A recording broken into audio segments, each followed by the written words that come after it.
ಕೃಷಿ ಶೋಧನೆ ಸಾಧನೆ ಪ್ರಾಯೋಜಿತ ಸರಣಿ ಕಾರ್ಯಕ್ರಮ. ಕೃಷಿ ಕಾಮಧೇನು ರೈತರ ಸಿಹಿದೇನು, ನೀರು ಉಳಿಸಿ ಮಣ್ಣಲ್ಲಿರುವ ಕಾಂತಿ ಬೆಳೆಸಿ ಸ್ವಾವಲಂಬಿ ಸಮಗ್ರ ಕೃಷಿ ಸಾವಯವಕ್ಕೆ ಸಾಟಿ ಏನು, ಹಾಲು ಹೈನು ಕಾಡು ಜೇನು ಜೋಳ ಗೋಧಿ ಕಡಲೆ ಹತ್ತಿ ಹಲಸು ಮಾವು ಚಿಕ್ಕು ಬಿತ್ತಿ ಮಾರುಕಟ್ಟೆ ಒಡೆಯನಾಗೂ, ಜೀವನದಿಯ ಜಯಿಸಿ ಬೀಗು ಕೃಷಿ ಶೋಧನೆ ಸಾಧನೆ, ಬದುಕಿಗದೆ ಬೋಧನೆ ಬದುಕಿಗದೆ ಬೋಧನೆ ಬದುಕಿಗದೆ ಬೋಧನೆ. ಕೃಷಿ ಶೋಧನೆ ಸಾಧನೆ ಈ ಕಾರ್ಯಕ್ರಮದ ಪ್ರಾಯೋಜಕರು ಕೃಷಿ ವಿಶ್ವವಿದ್ಯಾಲಯ ಧಾರವಾಡ. ಉತ್ತರ ಕರ್ನಾಟಕದ 7 ಜಿಲ್ಲೆಗಳ ಕೃಷಿ ಶಿಕ್ಷಣ ರೈತರ ಸೇವೆಯಲ್ಲಿ ನಿರತವಾಗಿದೆ ಧಾರವಾಡ ಕೃಷಿ ವಿಶ್ವವಿದ್ಯಾಲಯ. ಮಲೆನಾಡು, ಕರಾವಳಿ ಪ್ರದೇಶ, ಉತ್ತರ ಅರೆ ಮಲೆನಾಡು, ಉತ್ತರ ಒಣ ಪ್ರದೇಶ 4 ವಲಯಗಳ ಕೃಷಿ ಶಿಕ್ಷಣ ಕಾಶಿ. ಬೋಧನೆ, ಸಂಶೋಧನೆ, ವಿಸ್ತರಣೆ 3 ಅಂಗಗಳ ಪ್ರಧಾನ ಕೇಂದ್ರವಾಗಿದೆ ಧಾರವಾಡ ಕೃಷಿ ವಿಶ್ವವಿದ್ಯಾಲಯ. ಕೃಷಿ ಪದವಿ, ಸ್ನಾತಕೋತ್ತರ, ಕೃಷಿ ಮಾರುಕಟ್ಟೆ ವ್ಯವಹಾರ, ಸಮುದಾಯ ವಿಜ್ಞಾನ, ಕೃಷಿ ಅರಣ್ಯ ಪದವಿಗಳು, ಕೃಷಿ ಸಂಶೋಧನೆ, ಕೃಷಿ ಡಿಪ್ಲೊಮಾ, ನಿರಂತರ ಶಿಕ್ಷಣ ನೀಡುವಲ್ಲಿ ಕಂಕಣಬದ್ಧವಾಗಿದೆ. 28 ಕೃಷಿ ಸಂಶೋಧನಾ ಕೇಂದ್ರಗಳು, 24 ಅಖಿಲ ಭಾರತ ಬೆಳೆ ಅಭಿವೃದ್ಧಿ ಯೋಜನೆಗಳು ಕೃಷಿ ವಿಶ್ವವಿದ್ಯಾಲಯದ ಗರಿಮೆ. ವಿವಿಧ ಬೆಳೆಗಳ 210 ತಳಿಗಳು, ಬೆಳೆ ಉತ್ಪಾದನೆಯ 750ಕ್ಕೂ ಮಿಗಿಲಾದ ತಾಂತ್ರಿಕತೆಗಳೊಂದಿಗೆ ಅಭಿವೃದ್ಧಿಯತ್ತ ದಾಪುಗಾಲು. ಕರ್ನಾಟಕ ಸರ್ಕಾರದ ಯೋಜನೆಗಳು, ರಾಷ್ಟ್ರೀಯ ಕೃಷಿ ವಿಕಾಸ ಯೋಜನೆ ಮೂಲಕ ರೈತ ಪರ ಕಾರ್ಯಕ್ರಮಗಳ ಸಮರ್ಪಕ ಅನುಷ್ಠಾನ. ಕೃಷಿ ವಿಜ್ಞಾನ ಕೇಂದ್ರಗಳು, ಕೃಷಿ ವಿಸ್ತರಣಾ ಶಿಕ್ಷಣ ಕೇಂದ್ರಗಳು, ಸಿಬ್ಬಂದಿ ತರಬೇತಿ ಘಟಕ, ಸಮುದಾಯ ಬಾನುಲಿ ಕೇಂದ್ರ, ತಂತ್ರಜ್ಞಾನ ಮಾಹಿತಿ ಕೇಂದ್ರ ಮುಂತಾದ ವೈವಿಧ್ಯತೆ ಮೆರೆವ ರೈತರಿಗಾಗಿ ರೈತರ ಸೇವೆಯಲ್ಲಿ ಸದಾ ಕಾರ್ಯತತ್ಪರವಾಗಿದೆ ಕೃಷಿ ವಿಶ್ವವಿದ್ಯಾಲಯ ಧಾರವಾಡ. ಕೃಷಿ ಶೋಧನೆ ಸಾಧನೆ ಕೃಷಿ ವಿಶ್ವವಿದ್ಯಾಲಯ ಧಾರವಾಡ ಪ್ರಾಯೋಜಿತ ಕಾರ್ಯಕ್ರಮ ಸರಣಿಯಲ್ಲಿ ಇಂದು ಕಬ್ಬಿನಲ್ಲಿ ಹೆಚ್ಚಿನ ಇಳುವರಿ ಪಡೆಯಲು ಅನುಸರಿಸಬೇಕಾದ ತಾಂತ್ರಿಕತೆಗಳು ಈ ಕುರಿತು ಸಂಕೇಶ್ವರದ ಕೃಷಿ ಸಂಶೋಧನಾ ಕೇಂದ್ರದ ಬೇಸಾಯ ವಿಜ್ಞಾನಿಗಳಾದ ಡಾ ಎಸ್ ನೂಲಿ ಅವರೊಂದಿಗೆ ಶರಣಬಸವ ಚೋಳೀನ್ ಅವರು ನಡೆಸಿದ ಸಂದರ್ಶನ. ಆತ್ಮೀಯ ರೈತ ಬಾಂಧವರೇ ನಮಸ್ಕಾರ. ಕೃಷಿ ಶೋಧನೆ ಸಾಧನೆ ಕಾರ್ಯಕ್ರಮಕ್ಕೆ ಸ್ವಾಗತ ಸುಸ್ವಾಗತ. ಕೃಷಿಯನ್ನ ಸಾಧನೆ ಮಾಡಬೇಕಂದ್ರೆ ಶೋಧನೆ ಮಾಡಲೇಬೇಕು. ಆ ನಿಟ್ಟಿನೊಳಗೆ ಕೃಷಿ ವಿಶ್ವವಿದ್ಯಾಲಯದ ಒಂದು ಸಹಭಾಗಿತ್ವದಲ್ಲಿ ಆಕಾಶವಾಣಿ ಧಾರವಾಡ ನೀಡ್ತಾ ಇರುವಂತಹ ಈ ಒಂದು ಕೃಷಿ ಶೋಧನೆ ಸಾಧನೆ ಪ್ರಾಯೋಜಿತ ಕಾರ್ಯಕ್ರಮ 2 ವರ್ಷ ಆಗ್ತಾ ಬಂತು. 2 ವರ್ಷ ದಾಟಿ ಮುಂದೆ ಹೋಗ್ತಾ ಇದೆ. ಒಂದು ಕೃಷಿ ತಾಂತ್ರಿಕತೆಯನ್ನು ನಾವು ಅರ್ಥ ಮಾಡಿಕೊಂಡು ಕೃಷಿ ಮಾಡ್ಲಿಕ್ಕೆ ಸಾಧ್ಯ ಆದ್ರೆ ಕೃಷಿಯಲ್ಲಿ ಲಾಭ ಪಡಿಬಹುದು. ಆ ನಿಟ್ಟಿನೊಳಗೆ ಇವತ್ತು ಸಾಕಷ್ಟು ಮಣ್ಣಿನ ತಾಂತ್ರಿಕತೆ ಗೊತ್ತಾಗಬೇಕಾಗಿದೆ. ಇವತ್ತು ನಮ್ಮ ಮಣ್ಣು ಸಾವಯವ ಅಂಶವನ್ನು ಕಳ್ಕೊತಾ ಇದೆ. ಸಾಕಷ್ಟು ರಾಸಾಯನಿಕ ಮತ್ತು ಯೂರಿಯಾ ಮುಂತಾದ ರಾಸಾಯನಿಕ ಪದಾರ್ಥಗಳನ್ನ ಉಪಯೋಗ ಮಾಡಿ ಇವತ್ತು ಸಾವಯವವಾಗಿ ನೈಸರ್ಗಿಕವಾಗಿ ಭೂಮಿಗೆ ಸಿಗಬೇಕಾದಂತಹ ಒಂದು ಗೊಬ್ಬರ ಅಥವಾ ಒಂದು ಪೌಷ್ಟಿಕಾಂಶ ಸಿಗದೇ ಇರೋದ್ರಿಂದ ಮಣ್ಣಿನಲ್ಲಿ ಗುಣಮಟ್ಟ ಕಡಿಮೆ ಆಗಿದೆ. ಇವತ್ತು ಇಳುವರಿ ಸಾಕಷ್ಟು ಬರ್ತಾ ಇದ್ರು ಕೂಡ ಮಣ್ಣಿನ ಒಂದು ಫಲವತ್ತತೆ ಕಡಿಮೆಯಾಗಿ ಸೌಳು ಜವಳು ಆಗೋ ಸಾಧ್ಯತೆ ಇದೆ. ಆತನ ಕಡೆ ಹೋದ್ರೆ ಇವತ್ತು ಸೌಳು ಜವಳು ಬಹಳ ಇದೆ. ಅದಕ್ಕೆ ನಾವು ಮುಖ್ಯವಾಗಿ ಒಂದು ಈ ಎತ್ತುಗಳ ಬೇಸಾಯ ಅಂದ್ರೆ ಗ್ರಾಮೀಣ ಬೇಸಾಯದೊಳಗೆ ಮೊದಲೇನಿತ್ತು ಎತ್ತು, ಎಮ್ಮೆ, ಆಕಳ, ಅದು ಒಂದು ಸ್ವರ್ಗಾಧರ್ಪಿ ಅಂತ ಆ ತರ. ಅಂದ್ರೆ ಎಲ್ಲಿ ನೋಡಿದ್ರು ತಿಪ್ಪಿ ಗೊಬ್ಬರ ಸಿಗ್ತಿತ್ತು, ಸಗಣಿ ಗೊಬ್ಬರ. ಈಗ ತಿಪ್ಪಿ ಇರ್ತದ, ಅದರ ಸಗಣಿ ಇರುವುದಿಲ್ಲ, ಬರೇ ಪ್ಲಾಸ್ಟಿಕ್ ಕಸ ಇರ್ತದೆ. ಹಿಂಗಾಗಿ ನಿಜವಾಗಿ ಕೂಡ ಇದು ಬಹಳ ಶೋಚನೀಯವಾದ ಒಂದು ವಿಚಾರ.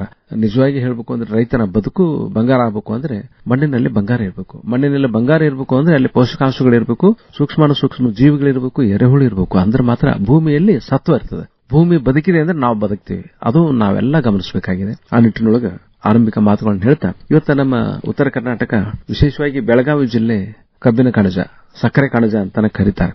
ನೀರಾವರಿಯ ಒಂದು ಪ್ರದೇಶ. ಹೀಗಾಗಿ ಅಲ್ಲಿ ಸಾಕಷ್ಟು ಯಥೇಚ್ಛವಾಗಿ ಕಬ್ಬು ಬೆಳೀತಾ ಇದ್ದಾರೆ.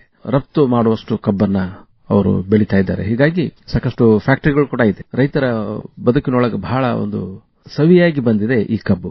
ಇವತ್ತು ಈ ಕಬ್ಬಿನ ಹೆಚ್ಚಿನ ಇಳುವರಿ ಪಡೆಯಲಿಕ್ಕೆ ನಾವು ಏನೇನು ತಾಂತ್ರಿಕತೆ ಅನುಸರಿಸಬೇಕು. ಯಾಕಂದ್ರೆ ತಾಂತ್ರಿಕತೆ ಇಲ್ಲದೆ ಹೋದ್ರೆ ಕೃಷಿ ಇವತ್ತು ಮಾಡ್ಲಿಕ್ಕೆ ಸಾಧ್ಯ ಇಲ್ಲ. ಅಂದಾಜಿನ ಮೇಲೆ ಮಾಡ್ಲಿಕ್ಕೆ ಹೋದ್ರೆ ಖಂಡಿತವಾಗಿ ಕೂಡ ನಮಗೆ ಕೈ ಸುಟ್ಟುಕೊಳ್ಳಬೇಕಾಗ್ತದೆ. ಮತ್ತೆ ಡಬಲಿಂಗ್ ಇನ್ಕಮ್ ಅಂತ ನಿಂತೀವಲ್ಲ, ಅಂದ್ರೆ ನಮ್ಮ ಇಳುವರಿ ಜಾಸ್ತಿ ಮಾಡೋ ಸಾಧ್ಯತೆ ಕಡಿಮೆ ಆಗ್ತದೆ, ಖರ್ಚು ಜಾಸ್ತಿ ಆಗ್ತದೆ, ಲಾಭಾಂಶ ಕಡಿಮೆ ಆಗ್ತದೆ. ಅದಕ್ಕೆ ನಾವು ಯಾವಾಗಲೂ ಕೂಡ ತಂತ್ರಜ್ಞರನ್ನ ಅವಲಂಬಿಸಿ ತಾಂತ್ರಿಕತೆಯನ್ನು ಅಳವಡಿಸಿಕೊಂಡು ಕೃಷಿ ಮಾಡಬೇಕು. ಆ ನಿಟ್ಟಿನೊಳಗೆ ಇವತ್ತು ನಮ್ಮ ಜೊತೆಗೆ ಡಾ ಎಸ್ ನೂಲಿ ಅವರಿದ್ದಾರೆ. ಬೇಸಾಯ ವಿಜ್ಞಾನಿಗಳು, ಕೃಷಿ ಸಂಶೋಧನಾ ಕೇಂದ್ರ ಸಂಕೇಶ್ವರದೊಳಗೆ ಕೆಲಸ ನಿರ್ವಹಿಸ್ತಾ ಇದ್ದಾರೆ. ಬಹಳ ವಿಸ್ತೃತವಾದ ಅನುಭವ ಇರುವಂತವರು. ವಿಶೇಷವಾಗಿ ಕಬ್ಬಿನ ಒಂದು ತಾಂತ್ರಿಕತೆ ಕುರಿತಂತೆ ಬಹಳ ವಿಸ್ತೃತವಾಗಿ ತಿಳ್ಕೊಂಡಿರುತ್ತಾರೆ. ಸಾಕಷ್ಟು ರೈತರಿಗೆ ಮಾರ್ಗದರ್ಶನ ಮಾಡಿದವರಿದ್ದಾರೆ. ಇವತ್ತು ಆತ್ಮೀಯ ಕೇಳುಗರೆ, ನಮ್ಮ ಈ ಕಾರ್ಯಕ್ರಮದೊಳಗೆ ನಿಮ್ಮೆಲ್ಲರ ಪರವಾಗಿ ಡಾಕ್ಟರ್ ಎಸ್ ನೂಲಿ ಅವರನ್ನ ಸ್ವಾಗತ ಮಾಡ್ತಾ ಇದ್ದೀವಿ. ನಮಸ್ಕಾರ ನೂಲಿ ಅವರೇ, ಸುಸ್ವಾಗತ. ಸರ್ ನಮಸ್ಕಾರ. ಎಲ್ಲ ರೈತ ಬಾಂಧವರಿಗೂ ನನ್ನ ನಮಸ್ಕಾರಗಳು. ಡಾಕ್ಟರ್ ನೂಲಿ ಅವರೇ, ಕಬ್ಬು ಅಂದ್ರೇನೆ ನಿಜವಾಗಿ ಕೂಡ ಸಿಹಿ ಅಲ್ಲ? ಹೌದು ಸರ್. ಯಾಕಂದ್ರೆ ಈಗ ರೈತ ಬಾಂಧವರಿಗೆ ಅದೊಂದು ಕಬ್ಬು ಬಹಳ ಸಿಹಿ ಯಾಕು ಅಂದ್ರೆ ಅದ್ರ ಕೆಲಸ ಕಡಿಮೆ. ಹೌದು ಸರ್. ಆಮೇಲೆ ಇಳುವರಿ ಜಾಸ್ತಿ, ಲಾಭಾಂಶ ಜಾಸ್ತಿ ಇರ್ತದೆ, ಫ್ಯಾಕ್ಟರಿಯವರು ತಗೋತಾರೆ. ಹೀಗಾಗಿ ಬಹಳ ಆನಂದದಿಂದ ಇವೊಂದು ಮಾಲಕರು ಬೇರೆದವರಿಗೆ ರೈತರಿಗೆ ಕೊಟ್ಟರು ಕೂಡ ರೈತರು ಅದನ್ನ ಲಾಭಾಂಶ ಪಡ್ಕೊಂಡು ಮಾಲಕರಿಗೂ ಕೂಡ ಅವನು ಅಂದ್ರೆ ಹೊಲದ ಮಾಲಕರಿಗೂ ಕೂಡ ಸಾಕಷ್ಟು ಲಾಭಾಂಶವನ್ನು ಕೊಟ್ಟು ಸಂತೋಷವಾಗಿರುವಂತಹ ಕಾಲ ಈ ಒಂದು ವಿಶೇಷವಾಗಿ ನಮ್ಮ ಬೆಳಗಾಂ ಜಿಲ್ಲೆಯಲ್ಲಿ, ವಿಶೇಷವಾಗಿ ಬಹಳ ಬಿಜಾಪುರ ಜಿಲ್ಲೆ, ಬೆಳಗಾವಿ ಜಿಲ್ಲೆ, ಅಲ್ಲೆಲ್ಲ ಬಹಳ ಬಾಗಲಕೋಟೆ ಜಿಲ್ಲೆ ಎಲ್ಲರೂ ಕೂಡ ಉತ್ತರ ಕರ್ನಾಟಕದೊಳಗ ಕಬ್ಬಿನಲ್ಲಿ ಬಹಳ ಆನಂದವನ್ನು ಕಾಣ್ತಾ ಇದ್ದಾರೆ. ಅದಕ್ಕೆ ಇನ್ನೂ ಹೆಚ್ಚು ಇಳುವರಿ ಪಡಿಬೇಕು. ಯಾಕಂದ್ರೆ ಯಾವಾಗಲೂ ಕೂಡ ನೋಡ್ರಿ, ಇವತ್ತ ನಾವು ಇಸ್ರೇಲ್ ಮಾದರಿ ಕೃಷಿ ಅಂತೀವಿ ಅಥವಾ ಈ ಅಮೆರಿಕ ಮಾದರಿ ಕೃಷಿ ಅಂತೀವಿ, ಅಲ್ಲೆಲ್ಲ ತಾಂತ್ರಿಕತೆಯನ್ನು ತುಂಬಾ ಅಭಿವೃದ್ಧಿ ಪಡಿಸಿದಂತ ತಾಂತ್ರಿಕತೆ. ನೋಡಿ, ಗೋವಿನ ನಮ್ಮಲ್ಲಿ 15 ಚೀಲ ಬೆಳೆದ್ರೆ ಅವ್ರು 50 ಚೀಲ ಬೆಳೀತಾರೆ. ಅಂದ್ರೆ ಆ ನಿಟ್ಟಿನೊಳಗ ತಾಂತ್ರಿಕತೆ ಉತ್ತಮಗೊಳಿಸಿಕೊಳ್ಳಕ್ಕೆ ಸಾಧ್ಯ ಆದ್ರೆ ಇಳುವರಿ ಜಾಸ್ತಿ ಆಗ್ತದೆ. ಅದಕ್ಕೆ ಆರಂಭಿಕವಾಗಿ ಕಬ್ಬಿನಲ್ಲಿ ಹೆಚ್ಚು ಇಳುವರಿ ಪಡಿಬೇಕಾದ್ರೆ ಏನೇನು ತಾಂತ್ರಿಕತೆಗಳನ್ನು ಅನುಸರಿಸಬೇಕು, ಪ್ರಥಮ ಮಾಹಿತಿಯನ್ನು ಕೊಡಬಹುದಾ? ಸರ್ ನೋಡ್ರಿ, ನಮ್ ದೇಶದ ಪ್ರಮುಖ ವಾಣಿಜ್ಯ ಬೆಳೆ ಇದ್ರಿ. ಅದು ಕರ್ನಾಟಕದಲ್ಲಿ 5.6 ದಶಲಕ್ಷ ಹೆಕ್ಟರ್ನಲ್ಲಿ ಬೆಳೀತಾರೆ. ಇದನ್ನ 520 ದಶಲಕ್ಷ ಟನ್ಗಳಷ್ಟು ಕಬ್ಬು ಉತ್ಪಾದನೆ ಮಾಡ್ತಾ ಇದೀವಿ. ಕರ್ನಾಟಕ ರಾಜ್ಯ ಭಾರತದಲ್ಲಿ 3ನೇ ಅತಿ ದೊಡ್ಡ ಕಬ್ಬು ಬೆಳೆಯುವಂತ ಪ್ರದೇಶ. ಇಲ್ಲಿ ಸಕ್ರಿಯ ಇಳುವರಿ 10.45. ನೀವು ಹೇಳಿದ್ರಲ್ಲ ಸರ್, ಬೆಳಗಾವಿ ಜಿಲ್ಲೆಯಲ್ಲಿ ಒಂದೇ ಜಿಲ್ಲೆಯೊಳಗೆ 27 ಸಕ್ಕರೆ ಕಾರ್ಖಾನೆಗಳಿದಾವೆ. ಇದರಲ್ಲಿ ಮತ್ತೆ ಒಟ್ಟು ಟೋಟಲ್ ಕರ್ನಾಟಕದಲ್ಲಿ ತಗೊಂಡ್ರೆ 80 ಆಸ್ಪಾಸ್ನಷ್ಟು ಸಕ್ಕರೆ ಕಾರ್ಖಾನೆಗಳಿದಾವೆ. ಆದ್ರೆ ನಮ್ಮ ರಾಜ್ಯದಲ್ಲಿ ರೈತರು, ಅದು ಬೆಳಗಾವಿ ಜಿಲ್ಲೆ ಸಕ್ಕರೆ ಕಣಜ ಅಥವಾ ಕಬ್ಬಿನ ಕಣಜ ಅಂತ ಅಂತಿರಲ್ಲ, ಇಲ್ಲಿ ಬಹಳಷ್ಟು ಪೋಷಕಾಂಶ ನೀರು ಕೊಟ್ಟು ಯಥೇಚ್ಛವಾಗಿ ಕೊಟ್ಟು ಅಸಮರ್ಪಕವಾಗಿ ಬಳಕೆ ಮಾಡಿಕೊಂಡು ಕಬ್ಬು ಬೆಳೆಯಕ್ ಪ್ರಾರಂಭ ಮಾಡ್ಯಾರ. ಆದ್ರೆ ಏನಾಗಿದೆ ಸರ್, ಇದರಿಂದ ಕಬ್ಬಿನ ಇಳುವರಿನೂ ಕೆಲವೊಂದು ಅಸಮರ್ಪಕವಾಗಿ ಬಳಕೆ ಮಾಡೋದ್ರಿಂದ ಕಡಿಮೆ ಆಕೋತ ಹೊಂಟದೆ. ನೀವು ಹೇಳದಂಗೆ ಸೌಳು ಜವಳು ಹೆಚ್ಚಾಗಿದೆ, ಲಘು ಪೋಷಕಾಂಶಗಳ ಕೊರತೆ ಎದ್ದು ಕಾಣಕತ್ತದ. ಆಮೇಲೆ ಇಳುವರಿಯ ಮಟ್ಟ ಎಕರೆಗೆ ಬರೀ 25-30 ಟನ್ ಉಳಿದ್ಬಿಟ್ಟದ. ಅದು ಈ ಕಬ್ಬಿನ ಸಾಮರ್ಥ್ಯ ಇಳುವರಿ ಇರುವುದು ಸರ್ ಎಕರೆಗೆ 100 ಟನ್ ಅಷ್ಟು ಬೆಳಿಬಹುದು, ಹೆಕ್ಟರ್ಗೆ 250 ಟನ್. ಆದ್ರೆ ಇದು ಹುಲ್ಲು ಜಾತಿಗೆ ಸೇರಿದಂತ ಬೆಳೆ. ಆದ್ರೆ ಕೇವಲ 25-30ಕ್ಕೆ ಬಂದ್ಬಿಟ್ಟದೆ. ಯಾಕಂದ್ರೆ ತಾಂತ್ರಿಕತೆಗಳ ಒಂದು ಕೊರತೆ. ಅಂದ್ರೆ ರೈತರು ವೈಜ್ಞಾನಿಕವಾಗಿ ಮಾಡಾಕ್ತಾರೆ, ಎಲ್ಲೋ ಒಂದಿಟ್ಟು ತಪ್ಪು ಮಾಡತ್ತಾರೆ. ಹಿಂಗಾಗಿ ಅಸಮರ್ಪಕವಾಗಿ ಭೂಮಿ ಬಳಕೆ, ಸೂಕ್ತ ತಳಿಗಳ ಕೊರತೆ ಅದಾವ. ಆಮೇಲೆ ಅಕಾಲಿಕ ನಾಟಿ ಮಾಡ್ತಾರೆ, ಅಸಮರ್ಪಕವಾಗಿ ಗೊಬ್ಬರ, ನೀರಿನ ನಿರ್ವಹಣೆ ಮಾಡ್ತಾರೆ. ಕಳೆ, ಕೀಟ ಮತ್ತು ರೋಗ ಈಗ ಬಹಳ ಬರಕತ್ತ ಸರ್. ಮೊದಲು ಹೆಂಗಿತ್ತಂದ್ರೆ ಈ ಬೆಳೆ ನಾಟಿ ಮಾಡಿ ಆರಾಮ್ ಕಟಾವ್ಕೆ ಹೋಗ್ತಿದ್ರು. ಆದ್ರೆ ಇತ್ತೀಚಲಾಗಿ ಸಮಗ್ರ ಬೆಳೆ ನಿರ್ವಹಣೆ ಮಾಡುವುದಂತ ಸ್ಥಿತಿ ಬಂದು ಒದಗಿದೆ. ಡಾಕ್ಟರ್ ಎಸ್ ನೂಲಿ ಅವರೇ, ನೀವು ಸರಿಯಾದ ಮಾತು ಹೇಳಿದ್ರಿ. ಯಾಕಂದ್ರೆ ಇವತ್ತು ಅಂದಾಜು ಕೃಷಿ ಮಾಡೋ ರೈತರು ಬಹಳ ಮೊದಲೇನಿದ್ರು ಸಾವಯವ ಕೃಷಿ ಇತ್ತು. ಹೌದು ಸರ್. ಅವಾಗ ರಸಗೊಬ್ಬರಗಳನ್ನ ಹಾಕಬೇಕಾಗಿಲ್ಲಾಗಿತ್ತು.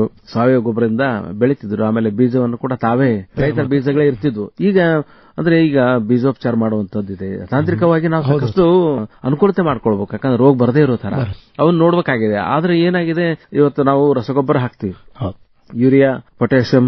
ಅಂದ್ರೆ ಹೆಂಗ್ ಹಾಕ್ತಿವಿ ಅಂದ್ರೆ ಅಂದಾಜ್ ಹಾಕ್ಬಿಡ್ತೀವಿ. ಅಂದ್ರೆ ಯಾವ ಕಬ್ಬಂತಲ್ಲ, ಎಲ್ಲದನ್ನು ಹಾಗೆ ಕಬ್ಬಿನಲ್ಲಿ ಕೂಡ ಅದು ರೂಢಿ ಆಗ್ಬಿಟ್ಟದ. ಅದು ಖಂಡಿತವಾಗಿ ಕೂಡ ಬದಲೇ ಆಗ್ಬೇಕು. ಬದಲೇ ಆದ್ರೆ ಮಾತ್ರ ನಮಗೂ ಒಳ್ಳೇದಾಗ್ತದೆ ಅಂತ ನಾವು ಆಶೆ ಮಾಡ್ತಾ, ಈಗ ಕಬ್ಬಿಗೆ ಒಂದು ಯಾವ ರೀತಿಯ ಮಣ್ಣು ಮತ್ತು ಹವಾಗುಣ ಬೇಕಂತೀರಿ, ಮತ್ತೆ ಭೂಮಿಯನ್ನು ಹೆಂಗ್ ತಯಾರು ಮಾಡ್ಬೇಕಂತೀರಿ? ಸರ್, ಕಬ್ಬಿಗೆ ಎಲ್ಲಾ ಮನ್ಯಾಗ ಬರ್ತದೆ. ಮಧ್ಯಮ ಆಳದ ಕಪ್ಪು ಭೂಮಿ ಇರ್ಲಿ, ಆಳವಾದ ಕಪ್ಪು ಭೂಮಿ ಇರ್ಲಿ, ಕೆಂಪು, ಜೇಡಿ ಮಣ್ಣು, ಮಸಾರಿ ಅಂತಾರಲ್ಲ ಸರ್, ಮಡ್ಡಿ, ಎಲ್ಲ ಕಡೆ ಬರ್ತದೆ. ಆದ್ರೂ ಇದಕ್ಕೆ ಮಧ್ಯಮ ಆಳವಾದ ಕಪ್ಪು ಭೂಮಿ ಮತ್ತೆ ಕಪ್ಪು ಮಿಶ್ರಿತ ಭೂಮಿ ಬಹಳ ಉತ್ತಮವಾದದ್ದು ಸರ್. ನೀರು ಚೆನ್ನಾಗಿ ಬಸದ್ ಹೋಗಂಗಿರ್ಬೇಕು ಭೂಮಿ ಒಳಗೆ. ಆಮೇಲೆ ಮಣ್ಣಿನ ರಸಸಾರ 6.5-7 ಇರ್ಬೇಕಂತ ಹೇಳ್ತೀವಿ. ಕಬ್ಬಿಗೆ ಒಂದೇ ಅಲ್ಲ ಸರ್, ಎಲ್ಲಾ ಬೆಳೆಗಳಿಗೆ. ಈಗ ಮನ್ಯಾಗ ಒಂದು ಬೊಗಸಿ ಅಕ್ಕಿ ತಗೊಂಡು ಅದಕ್ಕೆ ಒಂದು ಬೊಗಸಿ ಉಪ್ಪು ಹಾಕಿದ್ರೆ ಅನ್ನ ತಯಾರಾಗ್ತದೆ, ಬಾಯಾಗಿಡಕ್ ಆಗಂಗಿಲ್ಲ. ಯಾಕಂದ್ರೆ ಬಾಯಾಗಿರುವಂತ ಈ ನೀರು, ಇದರ ರಸಸಾರ 6.5-7 ಅದ ಸರ್. ಅಂದ್ರೆ ನಾವು ತಿನ್ನುವಂತ ಅನ್ನನು ನಮ್ಗ ಸಮರ್ಪಕವಾಗಿ ಒಳಗೆ ಹೋಗ್ಬೇಕಂದ್ರೆ ನಮ್ಮ ಈ ನೀರ್ ಐತಲ್ಲ, ಈ ಬಾಯಾಗಿನ ನೀರ್, ಇದು ಸಹ ತಟಸ್ಥಿರ್ಬೇಕು. ಅದಕ್ಕೆ ಮಣ್ಣಲ್ಲಿ ರಸಸಾರ ತಟಸ್ಥಿರ್ಬೇಕು. ಆಮೇಲೆ ಕಬ್ಬು ಸ್ವಲ್ಪ ಮಟ್ಟಿಗೆ ಆಮ್ಲೀಯತೆ, ಪ್ರತ್ಯಾಮ್ಲೀಯತೆ ತಡ್ಕೋತದೆ. ಆದ್ರೆ ನೀರ್ ನಿಲ್ಲುವಂತ, ಕಡಿಮೆ ನೀರ್ ಬಸಿದು ಹೋಗುವಂತ ಪ್ರದೇಶನಾಗ ಇದು ಬರಂಗಿಲ್ಲ. ಇನ್ನು ಹವಾಗುಣ ಹೇಳ್ಬೇಕಂದ್ರೆ ಸರ್, ಈ ಬೆಳೆ ಒಳಗ ಬಹಳಷ್ಟು ಹಂತಗಳದಾವ. ಒಂದು ನಾಟಿ ಹಂತ, ಅಂದ್ರೆ ನಾಟಿ ಮಾಡಿದ ಮೊಳಕೆ ಹೊಡಿಯೋ ಹಂತ ಅಂತೀವಿ. ಎಲ್ಲಾ ಬೆಳಿ 3-4 ದಿವಸನಾಗ ಹುಟ್ಟ್ರೆ, 7 ದಿನ ಹುಟ್ಟಿದ್ರೆ ಕಬ್ಬು 45 ದಿವಸ ತನ ಹುಡ್ತದ ಸರ್.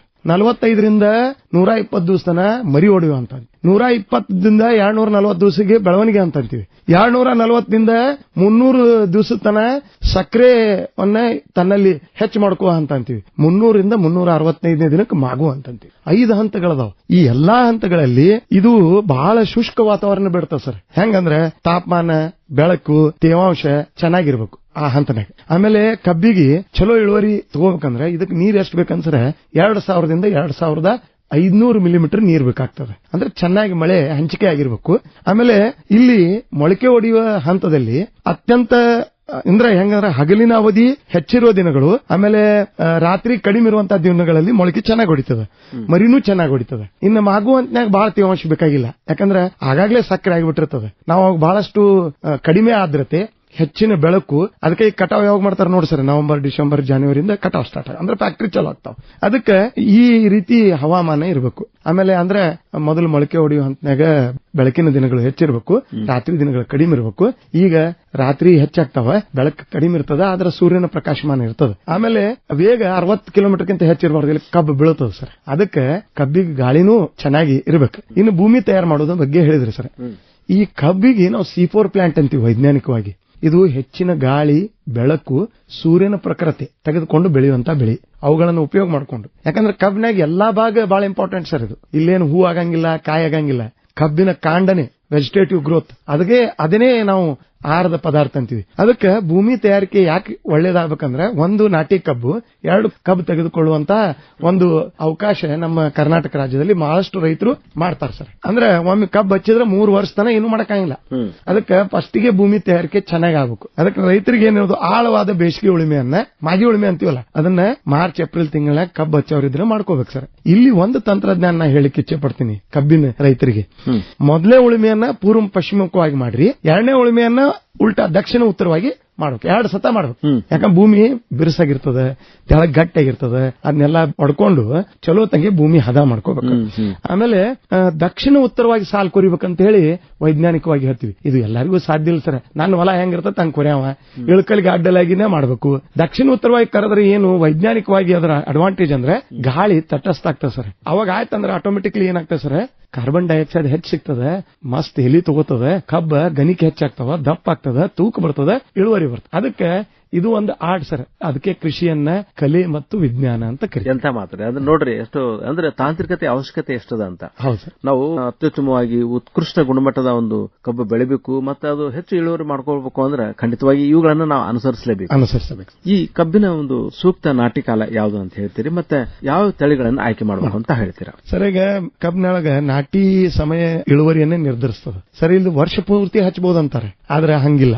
ನಾವು ಕಬ್ಬನ್ನ ಮಾರ್ಚ್ ತಿಂಗಳಿಂದ ಜೂನ್ ತಿಂಗಳವರೆಗೆ ಒಟ್ಟ ನಾಟಿ ಮಾಡಬಾರ್ದು ಸರ್. ಯಾಕಂದ್ರೆ ಉಷ್ಣತೆ ಹೆಚ್ಚಿರ್ತದೆ, ಮೊಳಕೆ ಹೊಡಿ ಪ್ರಮಾಣ ಕಡಿಮೆ ಆಗ್ತದೆ, ಆಮೇಲೆ ಸುಳಿ ಕೊರಕ ಬರ್ತದೆ. ಹಿಂಗಾಗಿ ಕಬ್ಬಿನ ಇಳುವರಿ ಕಡಿಮೆ ಆಗ್ತದೆ ಸರ್. ಕಬ್ಬಿನ ಸಂಖ್ಯೆನೂ ಕಾಪಾಡೋದು ಬಹಳ ಒಂದು ಕಲೆ ಅದ. 1 ಎಕರೆಗೆ 40ರಿಂದ 45 ಸಾವಿರ ಕಬ್ಬು ಕುಂಡಿರ್ಬೇಕು. ಅದಕ್ಕಿಂತ ಹೆಚ್ಚು ಬಂದ್ರೂ ಉಪಯೋಗ ಇಲ್ಲ, ಅವೆಲ್ಲ ನೀರ್ಗಬ್ಬ ಆಗ್ತಾವ. ಅಷ್ಟು ಕರೆಕ್ಟ್ ಕುಂದಿರ್ಸಿ ಅದನ್ನ ತೂಕ ಹೆಚ್ಚು ಮಾಡಿ ಅಂತ ತಿಳ್ಕೋರಿ ಸರ್. ಈಗ 40 ಸಾವಿರ ಹೇಳಿದೆನ ಉದಾಹರಣೆಗೆ, 1 ಕಿಲೋ ತೂಕ ಮಾಡಿದ್ರೆ 40 ಟನ್ ಬಂತು. 1.5 ಕಿಲೋ ಮಾಡಿ ಅಂದ್ರೆ 60 ಟನ್ ಆತು. 2 ಕಿಲೋ ಮಾಡಿ ಅಂದ್ರೆ 80 ಟನ್ ಆತು. ಇದ್ರ ಮೇಲೆ ಲೆಕ್ಕಾಚಾರ ಮೇಲೆ ಐತಿ ಸರ್. ರೈತರಿಗೂ ಇದು ಗುರ್ತದೆ, ಬಟ್ ಏನೋ ಒಂದು ತಂತ್ರಜ್ಞಾನಗಳನ್ನ ಮರ್ತಾರೆ. ಇಲ್ಲಿ 3 ನಾಟಿ ಕಾಲ ಅದಾವ ಸರ್. ಒಂದು ಅಡಸಾಲಿ ಅಂತೀವಿ, ಅದು ಜುಲೈ ಆಗಸ್ಟ್ ತಿಂಗಳಲ್ಲಿ ನಾಟಿ ಮಾಡ್ತಾರೆ.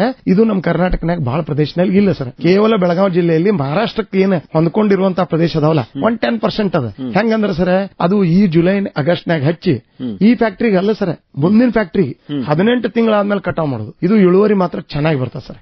ಆಮೇಲೆ ಈ ಕಬ್ಬು ನಾಟಿ ಮಾಡ್ತೀವಲ್ಲ, ಒಟ್ಟ ಹೂ ಆಡಂಗಿಲ್ಲ ಸರ್. ಯಾಕೆ ಹೂ ಆಡಂಗಿಲ್ಲ ಅಂದ್ರೆ ಜುಲೈನಾಗೆ ಇದ್ರದ್ದು ಹೂ ಆಡುವುದು ನಿರ್ಧರಿಸ್ತದೆ. ತಂಪಾದ ವಾತಾವರಣ, ಹವಾಮಾನದ ವೈಪರೀತ್ಯ ಆಯ್ತಂದ್ರೆ ಎಲಿ ಒಳಗೊಂದು ಫ್ಲೋರಿಜಿನ್ ಅಂತ ಬರ್ತದೆ ಸರ್. ಅದು ನಿರ್ಧರಿಸ್ಬಿಡ್ತದೆ ಜುಲೈನಾಗ. ರೈತರಿಗೆ ಅವಾಗ ಕಾಣಂಗಿಲ್ಲದು. ಅಕ್ಟೋಬರ್ನಾಗ ಯಾವಾಗ ರಾತ್ರಿ ದೊಡ್ಡ ಆಗಿ ಹಗಲತ್ ಕಡಿಮೆ ಆಗ್ತಾವಲ್ಲ ಸರ್, ಅವಾಗ ಗರಿಕಿ ಹಾಯ್ತದೆ, ತುರ ಹಾಯ್ತೈತೆ ಅಂತೀವಿ ಸರ್. ಇದು ಕಮರ್ಷಿಯಲಿ ಉಪಯೋಗ ಇಲ್ಲ ರೈತರಿಗೆ. ಇದು ಎಷ್ಟು ಆಗ್ತೈತಲ್ಲ, ಇದು ಸಕ್ಕರೆ ಇಳುವರಿ ಕಡಿಮೆ ಮಾಡ್ತದ, ಎಲಿ ಒಣಗಿಸ್ತದ, ಕಬ್ಬಿನ ಒಳಗಿಂದ ಬೆಂಡ್ ಹೊಡಿತದ, ತೂಕ ಕಡಿಮೆ ಆಗ್ತದ, ಫ್ಯಾಕ್ಟರಿಯವ್ರಿಗೆ ಲಾಭ ಅದ, ಯಾಕಂದ್ರೆ ಅವ್ರಿಗೆ ಫೈಬರ್ ಬರ್ತದ. ಆದ್ರೆ ರೈತರು ಕಮರ್ಷಿಯಲಿ ಇದು ಉಪಯೋಗ ಇಲ್ಲ. ಇದು ಯಾರಿಗೆ ಉಪಯೋಗ ಅಂದ್ರೆ ಸರ್, ತಳಿ ವರ್ಧಕರಿಗೆ. ಹೊಸ ತಳಿ ಕಂಡಿಡಿತಾರಲ್ಲ, ಅವ್ರಿಗೆ ಹೂ ಬೇಕು, ಗಂಡು ಹೂವ ಹೆಣ್ಣು ಹೂವ, ಅದನ್ನ ಕ್ರಾಸ್ ಮಾಡಿ ಹೊಸ ತಳಿ ಕಂಡಿಡಿತಾರೆ. ಇಲ್ಲಿ ನಮಗೂ ಉಪಯೋಗ ಇಲ್ಲ. ಕಬ್ಬು ಬೆಳೆಗಾರರಿಗೆ. ಆದ್ದರಿಂದ ಈ ಅಡಸಾಲಿ ಕಬ್ಬು 18 ತಿಂಗಳ ಕಬ್ಬ ಹೂ ಆಡಂಗಿಲ್ಲ.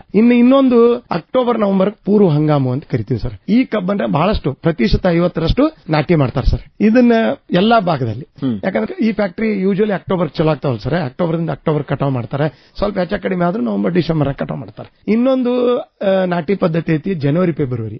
ಇದಕ್ಕೆ ಎಕ್ಸಾಲಿನು ಅಂತಾರೆ ಸರ್. ಆದ್ರೆ ಇದ್ರ ಇಳುವರಿ ಕಡಿಮೆ ಸರ್. ಅಡಸಾಲಿಕ್ಕಿಂತ ಪೂರ್ವ ಹಂಗಾಮು 20% ಇಳುವರಿ ಕಡಿಮೆ, ಪೂರ್ವ ಹಂಗಾಮಕ್ಕಿಂತ ಎಕ್ಸಾಲಿ 20% ಇಳುವರಿ ಕಡಿಮೆ. ಆದ್ರೆ ಅಡಸಾಲಿ ಕಬ್ಬ 2 ಬ್ಯಾಸಿಗೆ ಪಾರ್ ಮಾಡಬೇಕು. ಪೂರ್ವ ಹಂಗಾಮು ಎಕ್ಸಾಲಿ ಒಂದೇ ನಡಿತೈತಿ, ಆದ್ರೂ ಬ್ಯಾಸಿಗೆ ತ್ರಾಸ್ ಕೊಡೋದೇ ಕಬ್ಬ.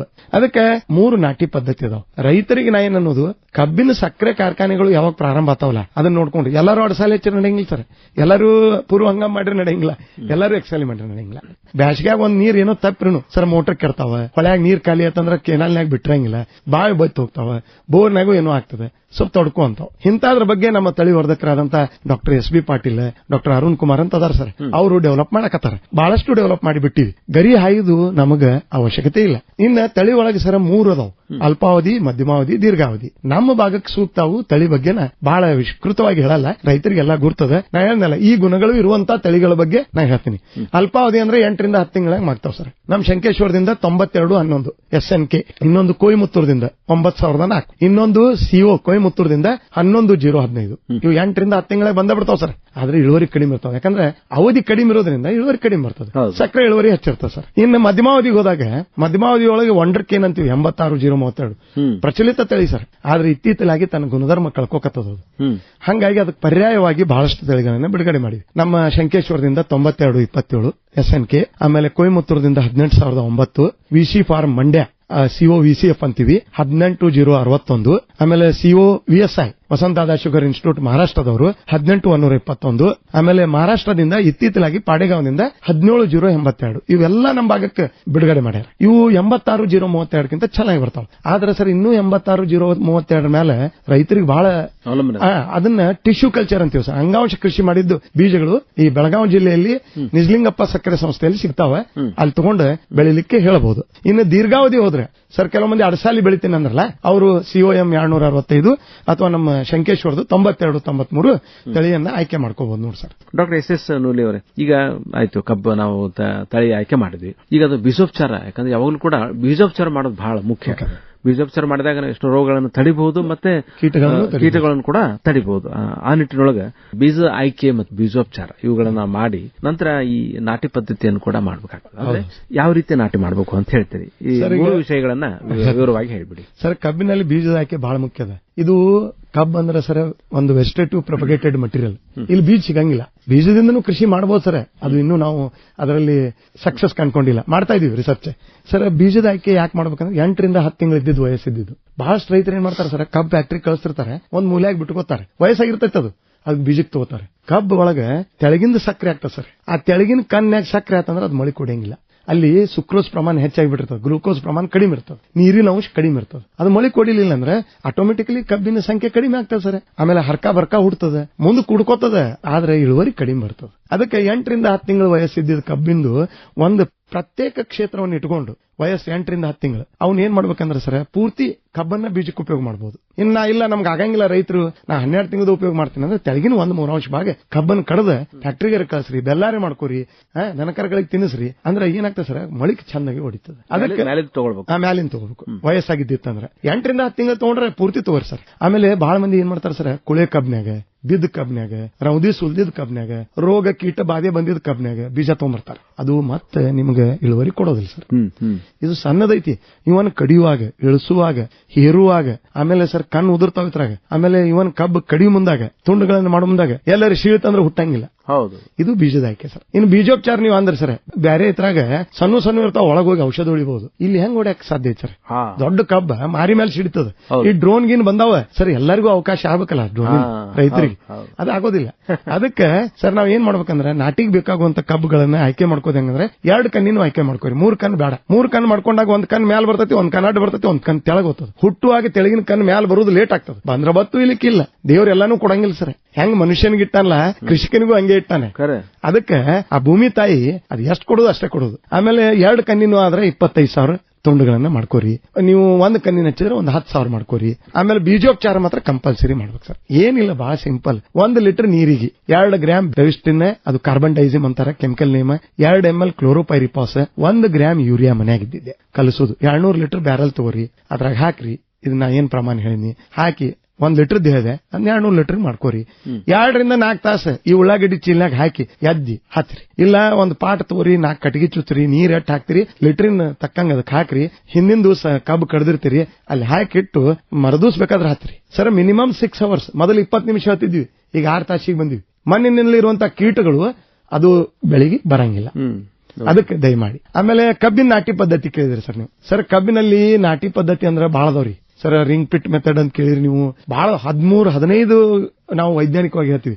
ನಮ್ಮ ಭಾಗಕ್ಕೆ ಸೂಕ್ತ ಇರೋದು ಇವ್ರು ಮಾಡಿದೋದಂದ್ರೆ ಸಾಲು ಬೋದು ಪದ್ಧತಿ, ರಿಡ್ಜ್ ಅಂಡ್ ಫರೋ ಮೆಥಡ್ ಅಂತಾರೆ ಇಂಗ್ಲಿಷ್ನಾಗ. ಅದು ಬಿಟ್ರೆ ಜೋಡ್ ಸಾಲ್ ಪದ್ಧತಿ, ಇವೆರಡನ್ನು ಮಾಡ್ತಾರೆ. ನಾ ರೈತ ಬಾಂಧವರಿಗೆ ಏನ್ ಹೇಳೋದಂದ್ರೆ, 1 ಎಕರೆಗೆ ಕಬ್ಬಿನ ಸಂಖ್ಯೆ ಕಾಪಾಡಲಿಕ್ಕೆ ನಾವು ಕಬ್ಬು ನಾಟಿ ಪದ್ಧತಿಯನ್ನ ಅನುಸರಿಸಲೇಬೇಕು. ಅದರಲ್ಲಿ ಅಗಲ ಅಂತರ ಸಾಲದ ಕಬ್ಬು ಅದು ಪದ್ಧತಿ.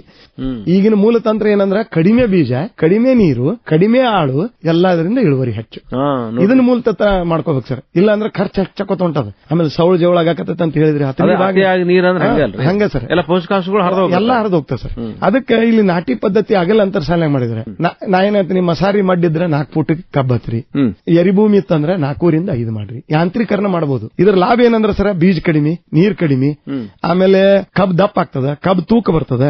ಮರಿಗಳು ಸರಿಗೆ ಕಡಿಮೆ ಅಂತರ್ನಾಗ ಹಚ್ಚಿರ ಮರಿ ಸಾಯ್ತಾವ ಒಂದಕ್ಕೊಂದ್ ಜಗಾಡಿ. ಈ ಕಬ್ ಮರಿ ಹೊಡಿತೈತ್ರಿ, ಅದಕ್ಕೆ ಸಾಯ್ತಾವ ಒಂದಕ್ಕೊಂದು. ಎದಕ್ ಜಗಾಡ್ತಾವ? ಗಾಳಿಗೆ ಜಗಾಡ್ತಾವ, ನೀರಿಗೆ ಜಗಾಡ್ತಾವ, ಎಲ್ಲಕ್ಕೂ ಜಗಾಡ್ತಾವ ಸರ್. 3 ಫೂಟ್ ಹಚ್ಚಿದ್ರೆ 2 ಫೂಟ್ ಹಚ್ಚದಂಗ, 4 ಹಚ್ಚಿದ್ರೆ 3 ಹಚ್ಚದಂಗ.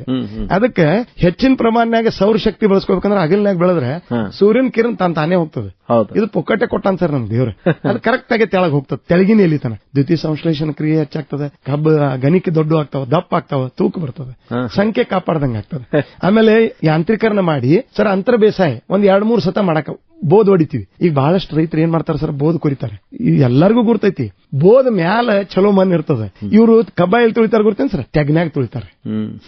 ಅದಕ್ಕೆ ಬೋದ್ ಹೊಡಿಕೋಬೇಕಾಗ್ತದ. ಅಂತರ ಬೇಸಾಯ ಮಾಡ್ಬೇಕಂದ್ರೆ ಅಗಲ ಅಂತರ ಸಾಲಿನಾಗ ಕಬ್ಬು ನಾಟಿ ಮಾಡಿವ್ ಅಂದ್ರೆ ಮತ್ತೆ ಅಂತರ ಬೆಳೆ ಬೆಳಿಲಿಕ್ಕೆ ಅನುಕೂಲ ಆಗ್ತದೆ. ಆಮೇಲೆ ತೇವಾಂಶ ಹಾರಿ ಹೋಗಲ್ದಂಗೆ ನಾವು ನೋಡ್ಕೋಬಹುದು. ಇವು ಸರ್ ಏನಂದ್ರೆ ರೌದಿ ಹಾಕ್ಬಹುದು. ಆಮೇಲೆ ಅಂತರ ಬೆಳೆ ಬೆಳ್ಕೊಂಡು ಬೇರೆ ಸಮಗ್ರ ಕೃಷಿ ಪದ್ಧತಿ ಮಾಡಿ ಹೆಚ್ಚಿನ ಆದಾಯನ ತೆಗೆದುಕೊಳ್ಳಬಹುದು.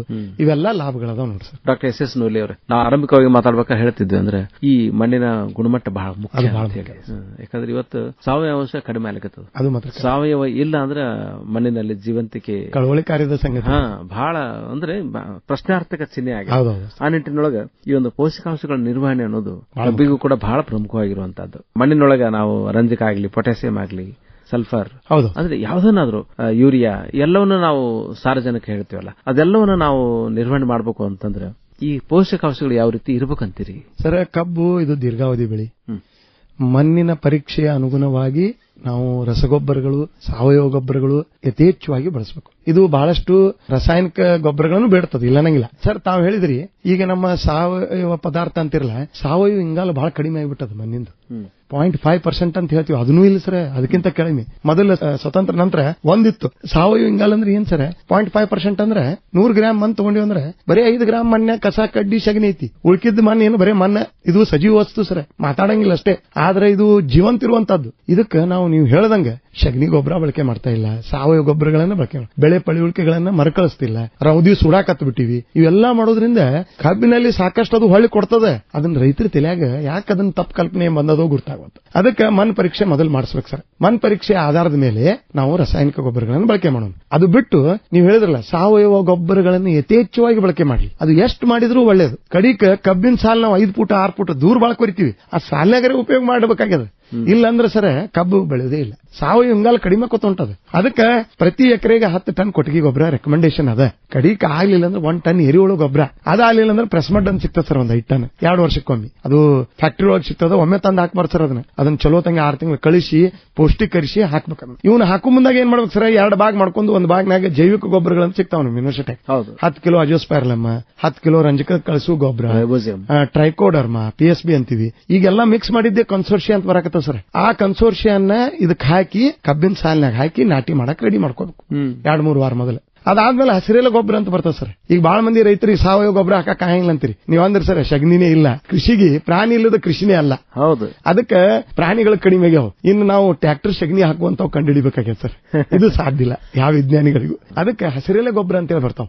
ಸೆಣಬ ಈ ಅಗಲ್ ಸಾಲಿನ ಕಬ್ಬು ಬೆಳೆದ್ರೆ ಅಲ್ಲಿ ನಡು ಅಂತರ ಬೆಳೆಯಾಗಿ ನಾಟಿ ಮಾಡ್ಕೊಂಡು 45 ದಿವಸಕ್ಕಿಂತ ಮುಂಚೆ 50% ಹೂ ಆಡಕತ್ತಾವ. ಆ ಪ್ರತಿಶತ 50% ಹೂ ಆಡುವಾಗ ಇವ್ನು ಮಗ್ ಹೊಡೆದ್ ಬಿಟ್ರೆ ಅರ್ಧ ಮತ್ ನಾವು ಎಷ್ಟೋ ಸಾವಯವನ್ನ ಹಾಕಿದಂಗೆ. ಖಂಡಿತ ಅದು ಹಾಕಕ್ ಆಗಂಗಿಲ್ಲ ಅಂತ ಅಂತಾರಂತ ಕೊಡ್ಸರ್ ರೈತರಿಗೆ. ಟೂಫೋಡಿ ಅಂತ ಹೇಳಿ ಒಂದು ಹರ್ಬಿಸೈಡ್ ಸಿಗ್ತದೆ. ಆ 45 ದಿವಸ ಇದು ಬೆಳೆ ಇರ್ತದೆ. ಕಬ್ಬನು 45 ದಿವಸ ಐತೆ ಅಂತ ಇಟ್ಕೋರ್ ಸರ್. ಕಬ್ಬಿಗೆ ಸಿಡಿದ್ರು ಏನೂ ಆಗಂಗಿಲ್ಲ. ಇದು ಗ್ರೀನ್ ಮ್ಯಾನ್ಯೂರಿಂಗ್ ಹೋಗಿ ಬ್ರೌನ್ ಮ್ಯಾನ್ಯೂರಿಂಗ್ ಆಗ್ತದೆ. ಲಡರ್ಕಂತ ಮುರ್ಕೊಂಡ್ ಬಿದ್ದು ಬಿಡ್ತದೆ. ಮಲ್ಚಿಂಗ್ ಆಗ್ತದೆ. ಸಾವಯವ ಗೊಬ್ಬರ ಸಿಕ್ಕಂಗ್ ಆಗ್ತದೆ. ಅದಕ್ಕೆ ಅದ್ರ ಬಗ್ಗೆನೂ ವಿಚಾರ ಮಾಡಬಹುದು. ಅದಕ್ಕೆ 15 ಕೆಜಿ ಸೆಣಬನ್ನ ನಾವು ಉಪಯೋಗ ಮಾಡಬಹುದು. ರಾಸಾಯನಿಕ ಗೊಬ್ಬರನ್ನ ಪ್ರತಿ ಎಕರೆಗೆ ನಾವು ಒಂದು 220 ಕೆಜಿ ಯೂರಿಯಾ ಬಳಕೆ ಮಾಡ್ಬೇಕಂತೀವಿ ಸರ್. ಇದು ಮಣ್ಣು ಪರೀಕ್ಷೆ ಎವರೇಜ್ ಬಂದ್ರೆ ಹೆಚ್ಚಿಗೆ ಬತ್ತು 25% ಕಡಿಮೆ ಮಾಡ್ರಿ, ಕಡಿಮೆ ಬಂತು 25% ಇದಕ್ಕಿಂತ ಹೆಚ್ಚಿಗೆ ಉಪಯೋಗ ಮಾಡ್ರಿ. ಸಿಂಗಲ್ ಸೂಪರ್ ಫಾಸ್ಫೇಟ್ DAP ಅಥವಾ SSP ಅದು 180-200 ಕೆಜಿ. ಆಮೇಲೆ ಪೊಟ್ಯಾಶ್ ಅನ್ನ 127 ಕೆಜಿ ಒಂದು ಎಕರೆಗೆ ರೆಕಮೆಂಡೇಶನ್ ಅದ. ಆದ್ರೆ ಇಲ್ಲಿ ಕಂತುಗಳಲ್ಲಿ ಕೊಡ್ಬೇಕು ಸರ್ ಸಾರಜನಕ ಮತ್ತು ಪೊಟ್ಯಾಶ್. ಯಾಕಂದ್ರೆ ಸರ್ ದೀರ್ಘಾವಧಿಯವರೆಗೆ ಸಾರಜನಕ ಮತ್ತು ಪೊಟ್ಯಾಶ್ ಅನ್ನ ಕೊಡುವುದರಿಂದ ಕಬ್ಬು ರೋಗ ಮತ್ತು ಕೀಟದ ಬಾಧೆಗೆ ತುತ್ತಾಗಂಗಿಲ್ಲ, ಆಮೇಲೆ ಬೆಂಡ್ ಹೊಡೆಯಂಗಿಲ್ಲ, ಆಮೇಲೆ ಸಕ್ರಿಯ ಇಳುವರಿ ಹೆಚ್ಚಾಗ್ತದೆ ಕಂತುಗಳಲ್ಲಿ. ಈಗ ನಾವು ಯೂನಿವರ್ಸಿಟಿಯಿಂದ 30 ದಿವಸ 60 ದಿವಸ 90 ದಿವಸ 120 ದಿವಸ 150 ದಿವಸ 10% ಏನ್ ಸಾರ್ವಜನಿಕ ನಾಟಿ ಮಾಡುವಾಗ ಪೂರ್ತಿ ಪ್ರಮಾಣದ ರಂಜಕ 10% ಪೊಟ್ಯಾಶ್ ಕೊಡ್ರಿ. ಆಮೇಲೆ ಉಳಿದಂತಹ ಸಾರ್ವಜನಿಕ ಪೊಟ್ಯಾಶವನ್ನ 5 ಕಂತುಗಳಲ್ಲಿ ಸ್ಪ್ಲಿಟ್ ಮಾಡ್ಕೋರಿ. ಅಂದ್ರೆ 40 ಕೆಜಿ ಯೂರಿಯಾ 20 ಕೆಜಿ ಪೊಟ್ಯಾಶ್ 5 ಕಂತುಗಳಲ್ಲಿ ಕೊಡ್ರಿ. ಇನ್ನು ಲಘು ಪೋಷಕಾಂಶಗಳು ಕಂಪಲ್ಸರಿ ಕೊಡ್ಲೇಬೇಕು ಸರ್. ಜಿಂಕ್ ಸಲ್ಫೇಟ್ 10 ಕೆಜಿ, ಕಬ್ಬಿನ sulphate 10 KG, 1 KG boron, 10 KG magnesium sulphate ನೀವು ಎರೆಹುಳು ಅಥವಾ ಕೊಟ್ಟಿಗೆ ಗೊಬ್ಬರ ಜೋಡಿ ಮಿಶ್ರಣ ಮಾಡಿ ಕೊಡ್ಬೇಕು ಸರ್. ಡಾಕ್ಟರ್ SS ನೂಲಿ ಅವರೇ, ನಾವು ಈಗ ಸಂಕ್ಷಿಪ್ತವಾಗಿ ನೀರಿನ ನಿರ್ವಹಣೆ ಬಗ್ಗೆ ಮಾತಾಡೋಣ. ಯಾಕಂದ್ರೆ ಇವತ್ತು ನೋಡ್ರಿ ನಮ್ ಕಡೆ ನೀರ್ ಐತೆ ಬೇಕಾದಂಗ ಕಬ್ಬು ಬೆಳಿತೀವಿ ಅಂತ ಅನ್ಕೋತಾರ. ಆದ್ರೆ ನೀರ್ ಹಾಕಿದ್ರೆ ಬರೀ ಕಬ್ಬು ತಪ್ಪು ತಿಳ್ಕೊಂಡಾರ. ನೀರಿನ ಸಮರ್ಪಕ ನಿರ್ವಹಣೆ ಮಾಡಬೇಕು. ಮತ್ತೆ ಆಮೇಲೆ ನಿಮ್ಗೆ ನೀರ್ ಕಡಿಮೆ ಇದ್ರು ಹನಿ ನೀರಾವರಿ ಪದ್ಧತಿಯಿಂದ ಕೂಡ ಒಳ್ಳೆ ನಾವು ಬೆಳಿಬಹುದು. ಈ ಒಂದು ಸಂಕ್ಷಿಪ್ತವಾಗಿ ಕಬ್ಬಿನೊಳಗ ಸಮರ್ಪಕ ನೀರಿನ ನಿರ್ವಹಣೆ ಬಗ್ಗೆ, ಹನಿ ನೀರಾವರಿಯಿಂದ ಏನ್ ಲಾಭ ಸರ್? ಈಗ 1 ಎಕರೆಗೆ 1 ಕೋಟಿ ಲೀಟರ್ ನೀರು ಬಳಕೆ ಮಾಡ್ತಾರೆ ಸರ್. ಅದು ಎಂತ ನೀರಾವರಿ ಪದ್ಧತಿ ಅಂದ್ರೆ ಬೋದು ಮತ್ತು ಸಾಲು ನೀರಾವರಿ ಪದ್ಧತಿ. ಡುಬುಕ್ ನೀರಾವರಿ ಅಂತೀವಿ ಸರ್. ಇದು ಕೆನಾಲ್ ಹೊಡಿತಾರೆ, ರಾತ್ರಿ ಮಕ್ಕೋತಾರೆ, ಮಕ್ಕೊಂಡ ಮೇಲೆ ಆ ಕಡೆ ದಂಡಿಗೆ ಒಂದ್ ಕಲ್ಲು ಉಗಿತಾರೆ ಸರ್. ಡುಬುಕ್ ಅಂತಂದ್ರೆ ನೀರ್ ಬಂದ್ ಮಾಡೋರು ಇವ್ರು. ಡುಬುಕ್ ನೀರಾವರಿ ಪದ್ಧತಿ ನಮ್ಮ ರೈತರದು. ಇದನ್ನ ಮಾಡಬಾರ್ದು ಸರ್. ಅದಕ್ಕೆ ದಯಮಾಡಿ ನೀವ್ ಏನ್ ಮಾಡಕತ್ತೀರಿ, ನೀರ್ ಬಿಡಾಕತ್ತಿರಲ್ಲ, ಪ್ರತಿ 3 ದಿನ ಅದಕ್ಕೆ ನೆರೆ, ಕೊನೆ 3 ದಿನ ಬರ, ನೀವೇ ನೆರೆ ಬರ ಪ್ರತಿ ನೀರ್ ಸರ್. 1 ಎಕರೆಗೆ 33ರಿಂದ 36 ಸತ ನೀರ್ ಹಾಸ್ತಾರ ರೈತರು. ಅಂದ್ರೆ ಒಂದು ನೀರಾವರಿ ಹಾಸಿದ್ರೆ ಬರೀ 3 ದಿನ ಬೆಳಿತೈತೆ ಸರ್. ಇವ್ರು ಏನ್ ತಿಳ್ಕೋತಾರ 10 ದಿನಕ್ಕೊಂದು ನೀರ್ ಹಾಸ್ತೀನಿ ಅಂತ ತಿಳ್ಕೋತಾರ. ಆದ್ರೆ ಬರೀ 3 ದಿನ. ಯಾಕಂದ್ರೆ ಮೊದಲು 3 ದಿನ ಎಲ್ಲಾ ಭೂಮಿ ಒಳಗಿನ ಕಣಗಳು ನೀರು ತುಂಬ್ಕೊಂಡ್ಬಿಡ್ತಾವ, ಉಸಿರಾಡಂಗಿಲ್ಲ, ಬೇರೇನು ತಗೋಂಗಿಲ್ಲ, ಗೊಬ್ಬರನು ತಗೋಂಗಿಲ್ಲ ಸರ್, ನೀರು ತಗೋಂಗಿಲ್ಲ. ನೆರೆ ಮಾಡ್ದಂಗ ಅದಕ್ಕೆ, ಅಂದ್ರೆ ನೆರೆ ಮಾಡಿ ಕುತ್ತಿಗೆ ಚಿಕ್ಕದಂಗ. ಇನ್ 4ನೇ ದಿನದಿಂದ 5ನೇ ದಿನ 6ನೇ ದಿನ ಆ ಗಾಳಿ ಕಂದಂಗೆ ನೀರ್ ಆವಾಗಿ ಹೋಗಿರ್ತದೆ, ಅವಾಗ ಉಸಿರಾಡ್ತದೆ, ಅವಾಗೆಲ್ಲ ತಗೋತಿರ್ತದೆ. ಕೊನೆಗೆ ಎಲ್ಲ ನೀರ್ ಖಾಲಿ ಆಗ್ಬಿಡ್ತದೆ ಉಸಿರಾಡಿ ಅಥವಾ ಆವಾಗಿ. ಆಮೇಲೆ ಲಾಸ್ಟ್ನೇ ದಿನ ಬರ, ನೆರೆ ಬರ, ನೆರೆ ಬರ. ನೀವು 2 ಸತ ನೀರ್ ಹಾಸ್ತೀರಿ ಅದಕ್ಕೆ ಕುತ್ತಿಗೆ ಚಿಕ್ಕದಂಗೆ. ಅದಕ್ಕೆ ತೆಳ್ಳಗ್ ಬಿಡ್ರಿ, ಪದೇ ಪದೇ ನೀರ್ ಬಿಡ್ರಿ. ಏನ್ ನಿಮ್ ನೀರಾವರಿ ಪದ್ಧತಿ ಐತಲ್ಲ. ಇನ್ನ ಇದ್ರಾಗ 4-5 ಹಂತ ಹೇಳಿದೆ ಸರ್. ಸರ್ ಇದಕ್ಕೆ ಮೊಳಕೆ ಹೊಡಿಯುವಾಗ ಬೆಳವಣಿಗೆ ಹಂತನಾಗ ನೀರು ಒಟ್ಟ ಕಮ್ಮಿ ಮಾಡೋಂಗಿಲ್ಲ. ಸ್ವಲ್ಪ ನೀರು ನೀವು ಏನಾರು ಮರಿ ಹೊಡಿಯುವಾಗ ಕಡಿಮೆ ಮಾಡಿದ್ರೆ ಮರಿ ಹೆಚ್ಚು ಹೊಡಿತದ. ಆಮೇಲೆ ಮಾಗು ಹಂತನಾಗ ಮಾತ್ರ ನೀರ್ ಬಾಳ್ ಬಿಡಬಾರ್ದು. ಹೌದು. ಯಾಕಂದ್ರೆ ಸರ್ ಇದ್ರಾಗ ಒಂದು ವಿಚಿತ್ರ ಕಬ್ಬಿಂದ ವೈಜ್ಞಾನಿಕವಾಗಿ ಹೇಳ್ಬೇಕಂದ್ರೆ ಇನ್ವರ್ಷನ್ ಅಂತೀವಿ. ಸುಕ್ರೋಸ್ ಆಗಿದ್ದು ಮತ್ತೆ ಗ್ಲೂಕೋಸ್ ಆಗಿ ಕನ್ವರ್ಟ್ ಆಗ್ಬೋದು ಇದ್ರಾಗ. ಇನ್ವರ್ಷನ್ ಇದು ನಾವು ಏನು ಅದಕ್ಕೆ ಮಾಡೋದ್ ಬೇಕಾಗಿಲ್ಲ, ತಾನೇ ಅದು ಅದ್ರ ಮೆಕ್ಯಾನಿಸಮ್ ಹೆಂಗೈತೆ ಸರ್. ಅವಾಗ ಆಯ್ತಂದ್ರೆ ಸಕ್ರಿಯ ಇಳುವರಿ ಕಡಿಮೆ ಆಗ್ತದೆ. ಅವ ನಿಮ್ಗೆ ತೂಕಾನು ಕಟ್ ಮಾಡ್ತಾನೆ. ರಿಕವರಿ ಮೇಲೆ FRP ಕೊಡ್ಬೇಕಂತ ಸರ್ ಮಹಾರಾಷ್ಟ್ರನಾಗ. ನಮ್ಮಲ್ಲಿ ಇರ್ಲಿಕ್ಕಿಲ್ಲ, ವೈಜ್ಞಾನಿಕವಾಗಿ ಮುಂದೆ ಬರ್ತದದು. ಸಕ್ರಿಯ ಇಳುವರಿ ಮೇಲೆ ರೊಕ್ಕ ಕೊಡ್ಬೇಕೇನ್ ರೈತರಿಗೆ. ಅದನ್ನ ತಂದ್ರಂದ್ರೆ ಮತ್ತೆ ಹಿಂಗ್ ಇಳುವರಿ ಇನ್ವರ್ಷನ್ ಆಗ್ತದೆ. ಅದಕ್ಕೆ ನೀರಿನ ಉಳಿತಾಯ ಮಾತ್ರ ಮಾಡ್ಲೇಬೇಕು ಸರ್. ಹುಯ್ಯತ್ ನೀರು ಬಿಡಬೇಡ್ರಿ, ತೆಳ್ಳಗ್ ಬಿಡ್ರಿ, ಪದೇ ಪದೇ ಬಿಡ್ರಿ ನಿಮ್ ನೀರಾವರಿ ಪದ್ಧತಿ ಒಳಗೆ. ಇನ್ನ ಹನಿ ನೀರಾವರಿ ಬಗ್ಗೆ ನೀವು ಕೇಳಿದ್ರಿ ಸರ್. ಇದು ಹನಿ ನೀರಾವರಿ ಅಂದ್ರೆ ನಿಮ್ಗೆ ಎಲ್ಲರಿಗೂ ಗುರ್ತದ. ಬುಡಕ್ ನೀರು ಹನಿ ಇಸ್ರೇಲ್ ಟೆಕ್ನಾಲಜಿ. ಅದಕ್ಕೆ ಈ ಟೆಕ್ನಾಲಜಿಯಿಂದ ಏನೈತೆ ಸರ್, ನೀರು ಉಳಿತದ. ಆಮೇಲೆ ಸೌಳು ನೀರಿದ್ರೂ ಬಿಡಬಹುದು, ಇಳಕಲಿ ತಗ್ಗಿದ್ರೆ ಅಲ್ಲೂ ಬಿಡಬಹುದು. ನೀರಿನ ಉಳಿತಾಯ ಚೆನ್ನಾಗಿ ಆಗ್ತದೆ.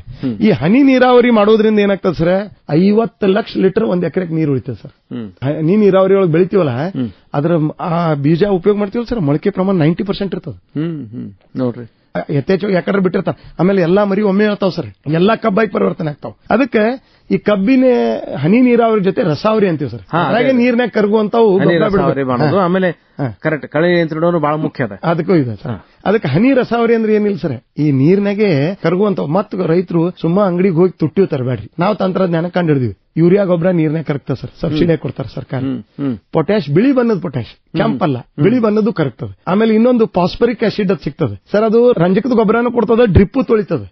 ಅದ್ರಾಗ ಏನಾರ ಕಸ ಕಡ್ಡಿ ಇದ್ರೆ ಅವು ತೊಳೆದು ಸುಟ್ಟು ಹೋಗ್ಬಿಡ್ತಾವ.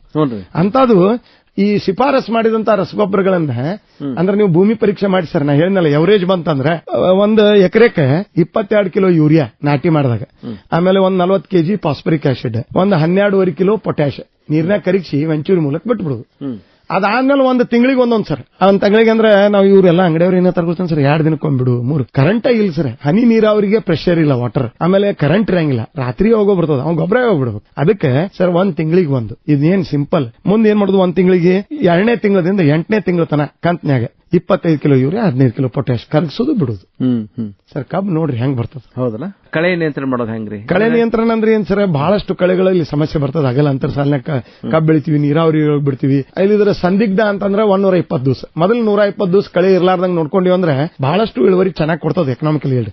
ಆದ್ರೂ ಕಬ್ಬು ದೊಡ್ಡದಾತಂದ್ರೆ ಇದು ಸಪ್ರೆಸ್ ಮಾಡ್ತದೆ. ಬಟ್ ಮೊದಲು 120 ದಿವಸನ ನಾವು ಕಳೆಯನ್ನ ಕಂಟ್ರೋಲ್ ಮಾಡಬೇಕು, ಅಂತರ ಬೇಸಾಯ ಮಾಡಿ. ಅಥವಾ ಈ ಕೈಗಳೇ ಹಚ್ಚಕ್ಕಾಗಿಲ್ಲ ಸರ್, ಯಾಕಂದ್ರೆ ಆಳುಗಳು ಸಿಗ್ತಾ ಇಲ್ಲ, ಆಳು ಮಾಡಿದ್ದ ಹಾಳದಂಗ ಆಗ್ಯದ. ಅದಕ್ಕೆ ಕೆಲವೊಂದು ಕಳೆನಾಶಕಗಳದಾವ್. ಯಾವ್ಯಾವ ಅದಾವ ಅಂದ್ರೆ ಅಟ್ರಾಜಿನ್ ಅಂತ ಸಿಗ್ತದೆ 3 ಗ್ರಾಮ್ ಪ್ರತಿ ಲೀಟರ್ ನೀರಿಗೆ, ಅಥವಾ ಮೆಟ್ರಿಬ್ಯೂಜಿನ್ ಅಂತ ಸಿಗ್ತದೆ 1.25 ಗ್ರಾಮ್, ಅಥವಾ ಪೆಂಡಿಮಿಥ್ಯಾಲಿನ್ ಸಿಕ್ಕರೆ 4 ml ಪ್ರತಿ ಲೀಟರ್ ನೀರಿಗೆ. ಅಥವಾ ಇನ್ನೊಂದು ಅಥಾರಿಟಿ ನೆಕ್ಸ್ಟ್ ಅಂತ ಬಂದ ಸಲ್ಪೆಂಟ್ರೋನ್ ಮತ್ತು ಕ್ಲೋಮೆಜಾನ್ ಮಿಕ್ಸ್ ಇದ್ದಿದ್ದು, ಅದು 5 ಗ್ರಾಮ್ ಪ್ರತಿ ಲೀಟರ್ ನೀರಿಗೆ. ಕ್ಲೋಮೆಜಾನ್ ಮೆಟ್ರಿಬ್ಯೂಜಿನ್ ಅಂತ ಬಂದದ, ಅದು 5 ಗ್ರಾಮ್ ಪ್ರತಿ ಲೀಟರ್ ನೀರಿಗೆ.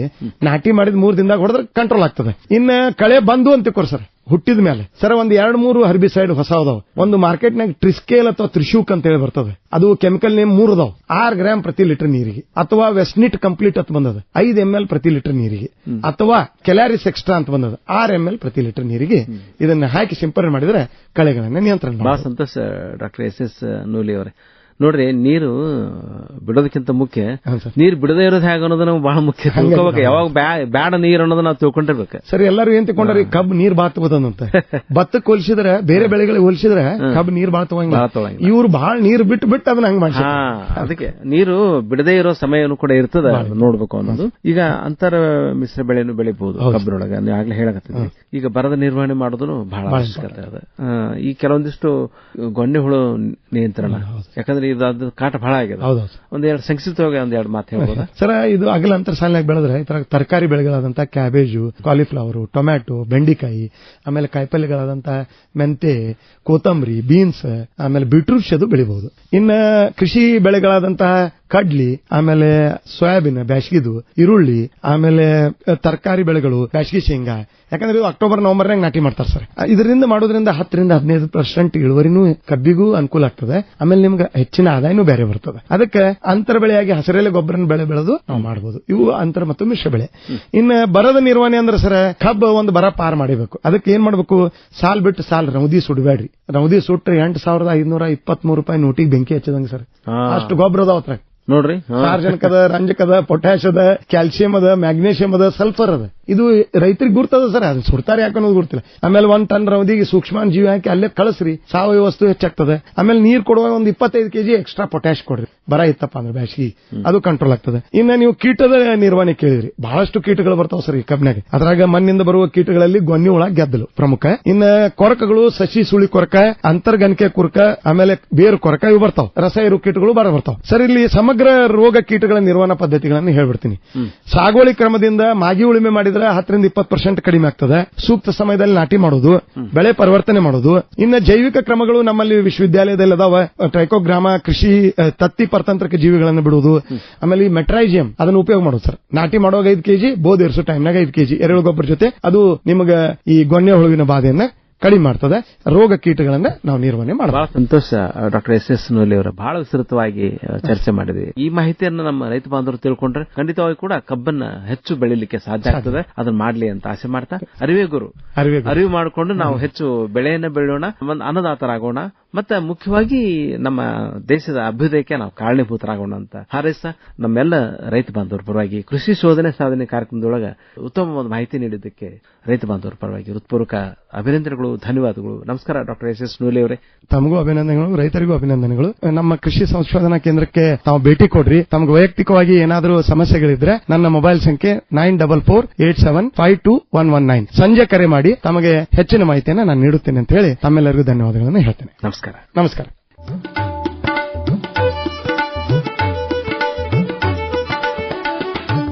ಕಬ್ಬಿನಲ್ಲಿ ಹೆಚ್ಚಿನ ಇಳುವರಿ ಪಡೆಯಲು ಅನುಸರಿಸಬೇಕಾದ ತಾಂತ್ರಿಕತೆಗಳು, ಈ ಕುರಿತು ಸಂಕೇಶ್ವರದ ಕೃಷಿ ಸಂಶೋಧನಾ ಕೇಂದ್ರದ ಬೇಸಾಯ ವಿಜ್ಞಾನಿಗಳಾದ ಡಾಕ್ಟರ್ ಎಸ್ ನೂಲಿ ಅವರೊಂದಿಗಿನ ಸಂದರ್ಶನವನ್ನು ಇದುವರೆಗೆ ಕೇಳಿದಿರಿ. ಕೃಷಿ ಕಾಮಧೇನು ರೈತರ ಸಿಹಿದೇನು, ನೀರು ಉಳಿಸಿ ಮಣ್ಣಲ್ಲಿರುವ ಕಾಂತಿ ಬೆಳೆಸಿ, ಸ್ವಾವಲಂಬಿ ಸಮಗ್ರ ಕೃಷಿ ಸಾವಯವಕ್ಕೆ ಸಾಟಿ ಏನು, ಹಾಲು ಹೈನು ಕಾಡು ಜೇನು, ಜೋಳ ಗೋಧಿ ಕಡಲೆ ಹತ್ತಿ, ಹಲಸು ಮಾವು ಚಿಕ್ಕು ಬಿತ್ತಿ, ಮಾರುಕಟ್ಟೆ ಒಡೆಯನಾಗೂ, ಜೀವನದಿಯ ಜಯಿಸಿ ಬೀಗು, ಕೃಷಿ ಶೋಧನೆ ಸಾಧನೆ. ಪ್ರಸ್ತುತಿ ಶರಣಬಸವ ಚೋಳೀನ್. ಪ್ರಸ್ತುತಿ ನೆರವು ನವೀನ್ ಮಹಾಲೆ. ಬೋಧನೆ